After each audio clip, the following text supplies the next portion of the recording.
اپنے ذہن سے دوستی کریں۔ ایک راجا تھا جس کے 4 گھوڑے تھے، چاروں ہی گھوڑے ٹرین نہیں تھے، چاروں ہی اڑیل گھوڑے تھے۔ کوئی بھی ان کے پاس جاتا تو وہ اسے ٹانگے مارتے، ہاتھ نہ لگانے دیتے۔ بادشاہ نے کہا کہ جو بھی انہیں ٹرین کرے گا اسے بہت بڑا انعام ملے گا، لیکن جیسے ہی کوئی ان کے پاس جاتا وہ گھوڑے اسے کھینچ کر نیچے پھینک دیتے۔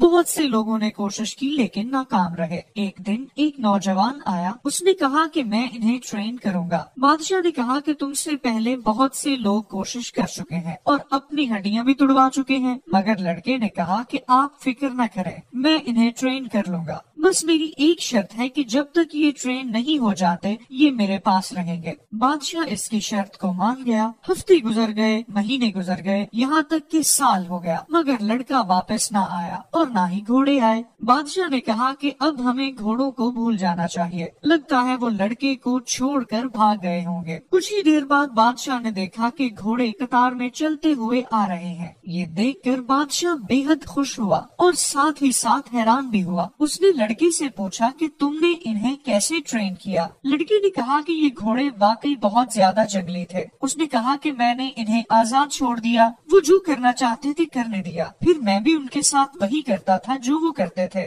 وہ جب کھانا کھاتے تھے تو میں بھی اس وقت کھاتا تھا، جب وہ سوتے تھے میں بھی سو جاتا تھا۔ ایسا کرنے سے ان کی میرے ساتھ دوستی ہو گئی، انہیں لگا کہ میں بھی ان کے ساتھ 5واں گھوڑا ہوں۔ پھر میں نے ان پر ایک دن سیٹ باندھی، مگر انہیں پسند نہیں آیا اور انہوں نے سیٹ گرا دی۔ میں ہر روز کوشش کرتا اور پھر انہیں آہستہ آہستہ عادت ہو گئی۔ پھر اسی طرح ایک دن میں نے بیلٹ باندھی، پہلے انہیں پسند نہیں آیا مگر پھر آہستہ آہستہ بیلٹ کی بھی عادت ہو گئی۔ دوسرے لوگ انہیں پہلے دن سے ہی کنٹرول کرنے کی غلطی کر رہے تھے بنا ان سے دوستی کیے۔ دوستو، اسی طرح ہمارے اندر بھی 4 گھوڑے ہیں، ہمارا جسم، ہمارا ذہن، پرواہ اور ہماری ایگو۔ ہمیں انہیں کنٹرول کرنے کے لیے پہلے ان سے دوستی کرنی ہوگی۔ اگر دوستی کیے بنا ان پر سوار ہوں گے تو محض منہ کی کھائیں گے۔ اگر ہمیں مثبت سوچ قائم کرنی ہے تو ہمیں اسے قائم کرنے کے لیے پہلے اپنے دماغ سے دوستی کرنی ہوگی تاکہ اسے اپنے مطابق چلا سکے۔ اس لیے اپنے ذہن سے دوستی کریں، اسے اپنا دوست بنائیں تاکہ آپ کسی بھی دماغی الجھن کے بنا مثبت رہ سکیں۔